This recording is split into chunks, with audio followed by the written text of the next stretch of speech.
A 20-year-old girl, after the death of her husband, was forced to marry her 55-year-old brother-in-law. But on the very first night, her brother-in-law screamed in horror because something unimaginable happened that night. You will be shocked to know what happened. Before we proceed with the video, let me remind you to subscribe to the channel if you haven't already. If you liked our previous video, please type yes in the comments below. My 30-year-old brother passed away so suddenly that it left me in shock. I was at work when I received a call from my sister-in-law who said, "Arshad Bhai, please come quickly. Something's wrong with Faizan." I replied, "Don't worry, I'm coming. If his health is worsening, please call an ambulance." My office was quite far from home, but she said, "He is unconscious, maybe fainted. I am waiting for you, just hurry up." I quickly ended the call and drove towards my younger brother's house. My initial thought was to call the ambulance, but then I wasn't sure if my sister-in-law could handle the situation. She was a simple girl, always humble and quiet, never speaking loudly or giving direct answers. Her simplicity was admired by everyone around her, making her a person one could easily trust and rely on. I thought it wouldn't be something serious, as I had spoken to Faizan just last night, and he was perfectly fine. There was no sign of any health issues, and the sudden call caught me off guard. And lost in these thoughts, I rushed towards my brother's house. Upon arrival, I was greeted by an eerie silence. There was no movement, no sign of life in the house, only the steady ticking of the old clock on the wall. My heart began to race. As I walked into the room, I saw my brother lying motionless on the bed. I screamed in shock because his breath had stopped. A feeling of dread filled the room, and I felt a knot in my stomach. I asked my sister-in-law, Asma, "Did you call the ambulance?" She shook her head in denial. Without wasting any time, I immediately dialed the emergency number, asking for an ambulance to be sent immediately.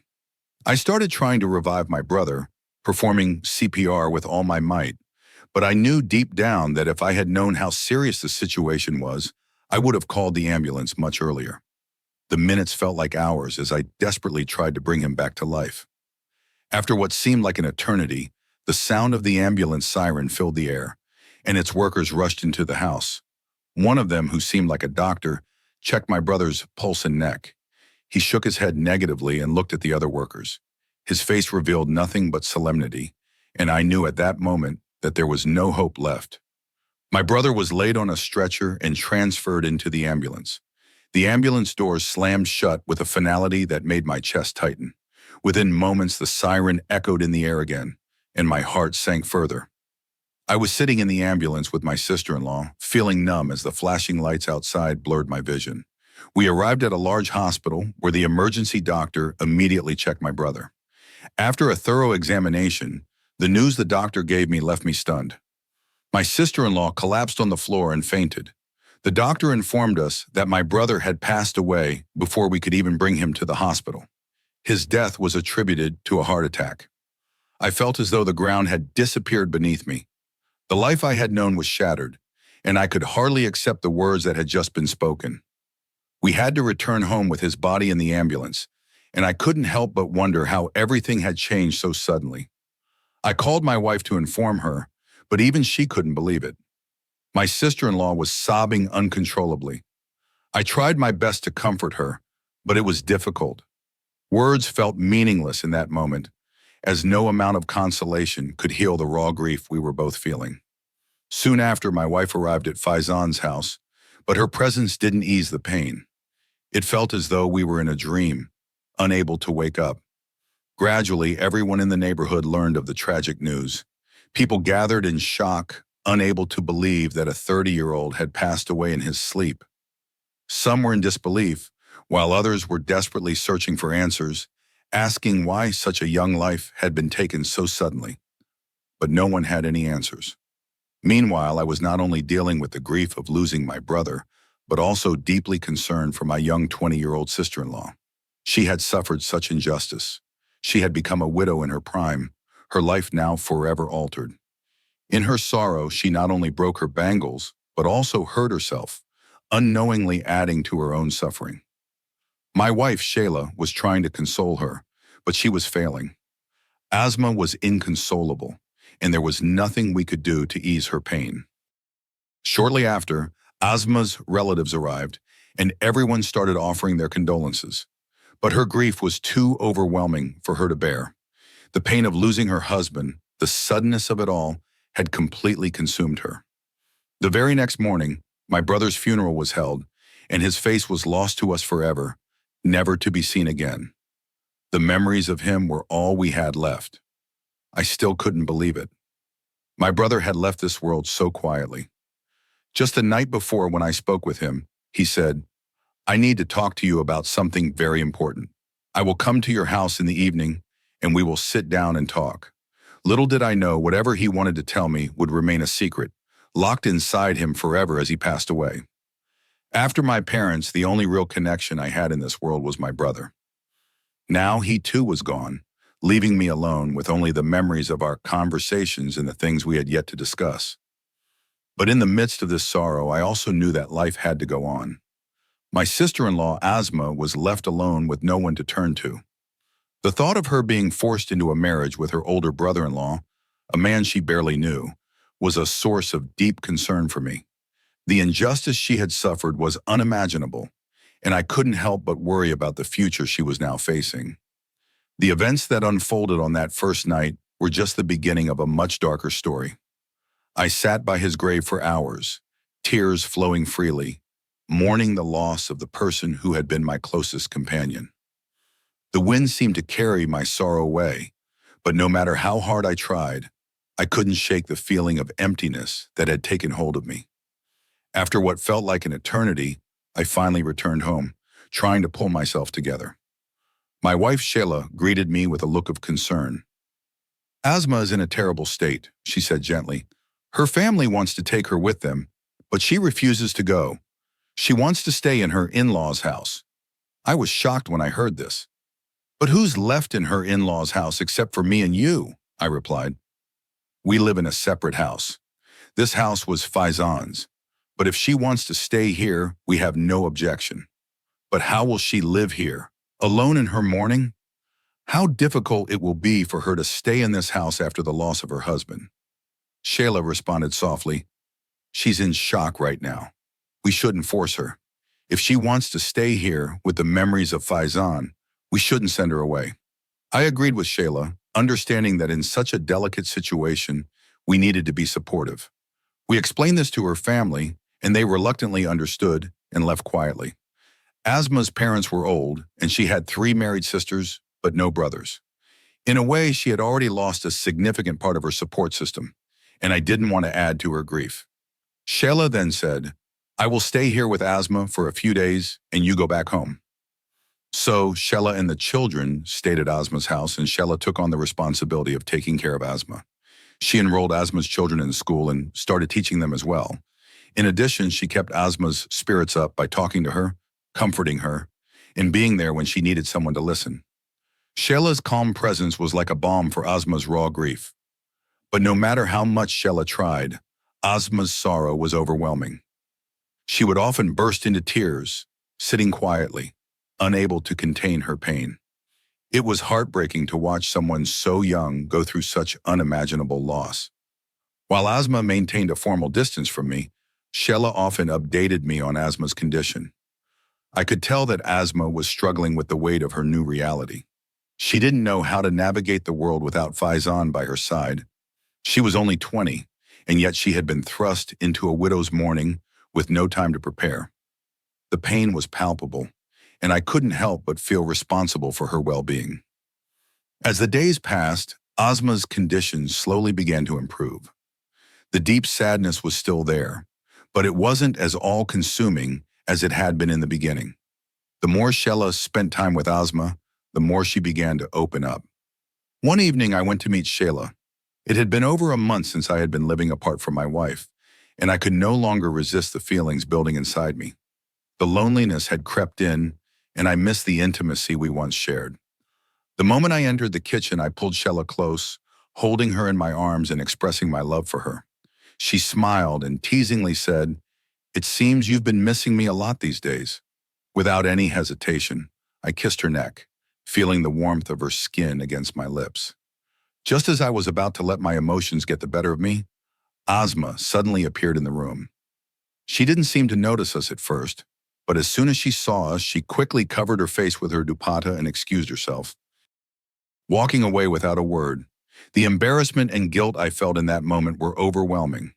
I had not meant to make her feel uncomfortable, but I knew that what had just happened might have added to her grief. Shayla, sensing my discomfort, said, "I think it's time for me to return home. How long will I stay here with Asma? Her waiting period is almost over, and I also want to go back. Living without my wife has become difficult for me, and I can't stay here much longer." I understood what she meant, and I agreed that it was time for her to come back home. The separation had been hard on both of us, and I missed her terribly. So I decided to call Shayla and the children back to our home. I reassured Asma that whenever she needed anything, I would be there for her. She was very important to me because she was my younger brother's wife, and I had a deep connection with her. She had lost her husband so young, and I couldn't imagine how difficult it was for her to navigate this new chapter of her life. Asma needed my support, and I provided her with everything she needed. I made sure to take care of her during her mourning period, respecting all the customs and meeting her needs. Every time I brought something for her, I did so discreetly, leaving it at the door, always mindful of the boundaries that had to be respected. I made sure to respect her space, but at the same time, I was always available whenever she needed something. Despite everything, the connection I had with her remained deeply personal. She was a part of my brother's life, and I felt responsible for ensuring she was taken care of. Before I knew it, her waiting period was over. Time had passed so quickly, and I didn't even realize it. After that, Shayla and I went to Asma's house and gently told her, "How long are you going to stay here alone? Either bring your parents here to stay with you, or you should go and live with them. You can rent this house, and whatever money you get from it can help you get by." Upon hearing my words, Asma began crying and said, "I don't want to go anywhere. This house is where my husband's memories are. Faizan was everything to me. As for my parents, they will never leave their home to come here. I want to live here alone for the rest of my life." Her words broke my heart. She was so determined to hold on to the past, to keep the memory of her husband alive in the place where they had shared their life together.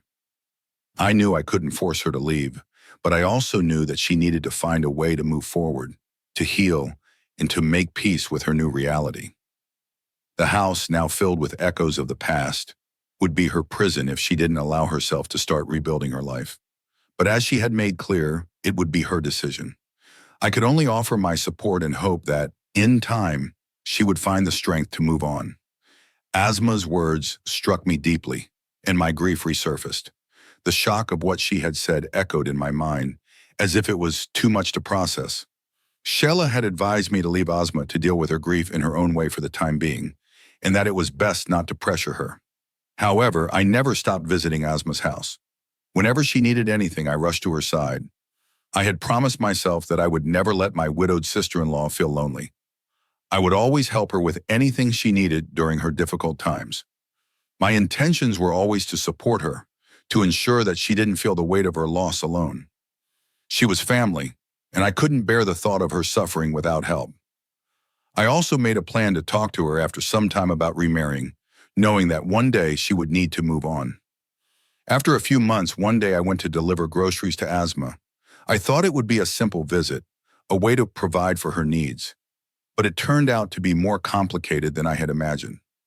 As I handed her the vegetables, I carefully said, "Asma, I think you should consider remarriage. It's been almost 6 months since Faizan passed away. You're still young and you're beautiful. There's no shortage of suitors. If you'd like, I can help you find a good match." I had chosen my words carefully, trying to show concern without making her feel pressured. It was a delicate subject, but one that had to be brought up eventually. She looked up at me and said, "If I marry again, I'll marry you." Her words hit me like a thunderclap. I stood frozen, looking at this innocent girl who had never looked me in the eye before, suddenly making such a bold statement. My heart raced, and for a moment, I didn't know how to react. I was speechless, shocked and confused. I couldn't believe it. I thought that her mental state might not be right, that perhaps she wasn't fully processing the situation. I quickly responded, trying to keep my composure. "Asma, what are you saying? You know that I am married. I have a happy life with Shayla, and we have 3 children. I will find you a good match. You will have a happy life, and you will forget the sorrow of losing Faizan." Asma shook her head, her eyes filled with a mix of sadness and determination. She said, "My sorrow can only be healed if you marry me. When I look at your face, I see Faizan's shadow. I want to move forward with my life with you.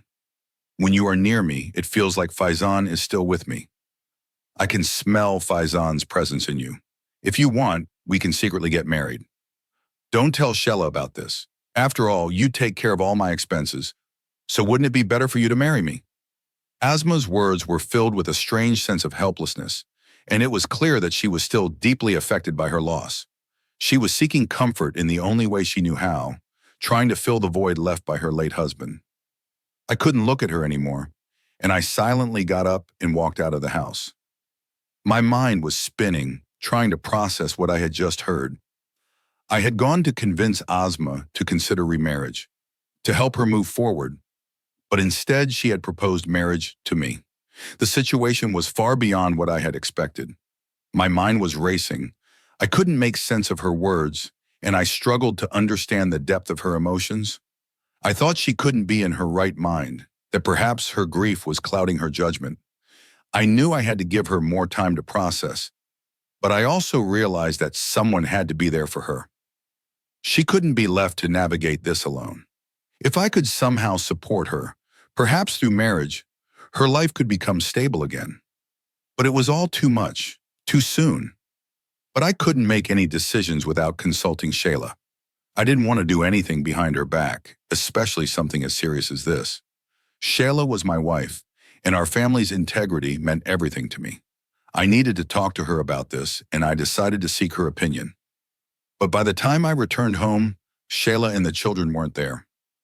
My heart sank as I searched the house, and then I called Shayla, hoping to speak to her. She picked up the phone, her voice strained. "I'm at my parents' house," she said. "My mother's health is very bad, and I'll stay here for a few days." She sounded distressed, and I could tell something was wrong. "What happened? Is everything all right?" I asked, trying to hide the worry in my voice. Shayla explained, "I didn't get a chance to tell you, Arshad. Actually, my mother called, and her condition is very critical. That's why I had to come here with the children." I was shocked, as Shayla had never left without informing me beforehand. Her parents' house was at the far end of the city, about a 2-hour journey away. Shayla added, "I took a taxi to get here. Don't worry, as soon as my mother's condition stabilizes, I'll return. The children also have their 2-month vacation, so I'm not worried about their education." I felt helpless. I wanted to be there for her, to support her. But I understood the urgency of the situation. "All right, if you need anything, just let me know. I'll transfer money into your account," I said, trying to be as supportive as I could. Shayla's mother lived alone and her father was no longer alive. Shayla had 2 brothers, both of whom lived abroad. They had settled in the United States with their families. This meant that Shayla was often the one to take care of her mother during times of crisis, which she always did with unwavering dedication. But this time she had left without waiting for me, and I was left to handle things here. In that moment, I felt a deep sense of isolation, the weight of everything I was dealing with. Asma's proposal, Shayla's absence, and the uncertainty of what to do next was beginning to take its toll. How would I handle everything? How could I keep my family together while also being there for Asma, who was going through so much pain? I didn't know the answers, but I knew that somehow I would have to figure it out. I checked the fridge, and food was left there. I heated it and ate, trying to fill the emptiness that lingered inside me. Afterward, I lay down on the bed, trying to relax, hoping that a bit of rest would help clear my mind. Just as I was closing my eyes, my phone rang, and the caller ID flashed Asma's name. I immediately sat up, sensing something wasn't right. "Arshad Bhai, I'm feeling very unwell. Can you come over?" she said, her voice shaking. Panic gripped me as I asked, "What happened?" She replied, "I'm having trouble breathing." Without a moment's hesitation, I reassured her, "Don't worry, I'll come right now," and quickly drove to her house. My heart raced as I thought of Asma alone in her house, in pain and distress. I couldn't allow her to suffer, not when I had the means to help. When I arrived, Asma was struggling to breathe, her chest heaving as she gasped for air. She seemed to be in a very bad condition, and her eyes were filled with fear. As soon as she saw me, she began to cry, and my heart broke for her. I rushed to her side, holding her close, my arms wrapped around her. She rested her head on my shoulder, clutching me tightly as she wept. I could feel her heart pounding against mine, and I wanted to pull back, to give her space, but her touch sent an unexpected surge of emotions through me. I struggled to maintain control, trying to stay focused on helping her. But at that moment, everything else faded away, and all I could feel was the weight of the situation. She softly whispered, "I can smell Faizan's presence in you. It feels like I am close to him again." Her words were like a knife to my heart. The perfume scent drifting from her was enough to tempt me, and I struggled to resist the overwhelming pull. I gently stepped back, trying to regain my composure. "Okay," I said, my voice tight with emotion. "I'll marry you, but you must promise me that Shella won't find out. If she does, it will ruin my marriage." Asma smiled softly, the corners of her lips curling as if she had been waiting for this moment. "I won't object. We can do this secretly, and I'll never tell Shayla. You already take care of all my expenses, so what's the harm in marrying me?" Her tone was filled with a sense of helplessness that made me feel trapped. I stood there staring at this innocent girl, struggling to comprehend what was happening. I had come to offer her support, to encourage her to find a way to move on with her life. But now she was offering me a solution I wasn't ready for. I didn't know what to say, so I remained silent, unsure of how to proceed. Without another word, I quietly left the room, my mind in turmoil. I had gone there to convince Asma to consider remarriage, to help her find peace, but instead, she had proposed marriage to me. My thoughts were racing. I thought she wasn't mentally stable and needed more time to process her grief, but I also knew that someone needed to support her. She couldn't go on living like this, isolated in her mourning. If I could marry her, maybe I could provide the stability she needed. But this was far beyond anything I had ever imagined. I didn't want to do anything behind Sheila's back, so I planned to talk to her about it. But when I reached home, Sheila and the children weren't there. I tried calling Sheila, and she picked up, her voice sounding distressed. "I'm at my parents' house," she said. "My mother is very sick, and I'll be here for a few days." I hesitated for a moment, unsure of what to say. "What happened? Is everything all right?" I asked, concern lacing my voice. Sheila explained, "I didn't get a chance to tell you, Arshad. Actually, my mother called, and her condition is very critical. That's why I had to come here with the children." I was shocked. Sheila had never left without informing me beforehand.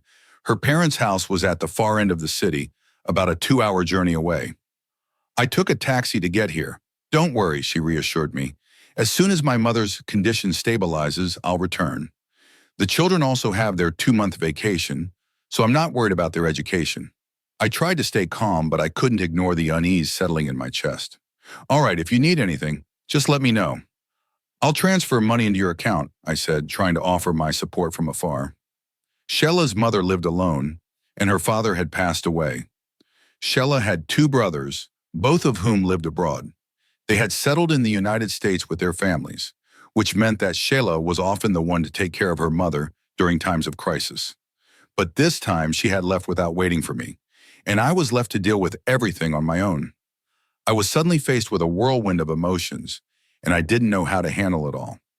Just as I hung up the phone, I found myself sitting on the bed, lost in thought. The weight of everything I had just experienced with Asma, combined with Sheila's absence, left me feeling overwhelmed. I didn't know what the right decision was anymore. My responsibilities to both women had become tangled, and I wasn't sure how to untangle them. Asma's confession had shaken me to my core, and now Sheila's absence made everything feel even more complicated.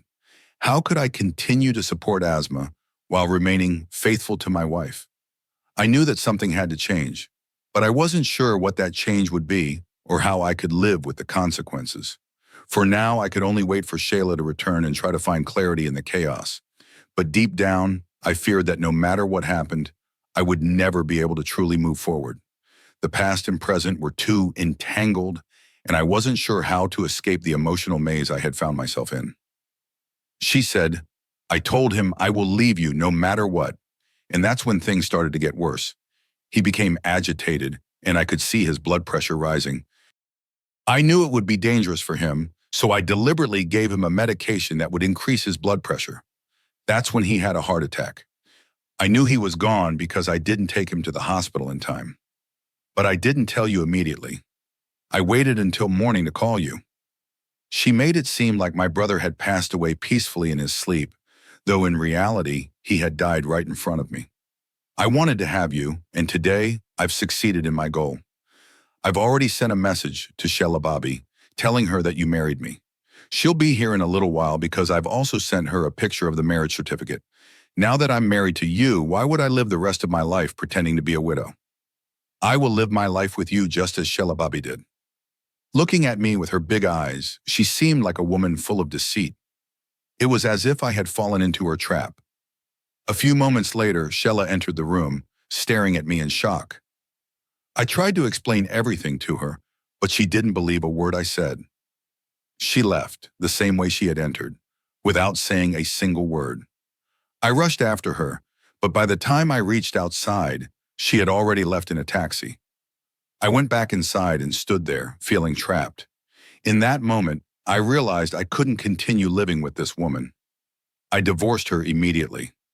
I couldn't spend a single moment with her after the manipulation and deceit I had just witnessed. In front of her, I tore up the marriage certificate and walked out. My connection with Asma was shattered.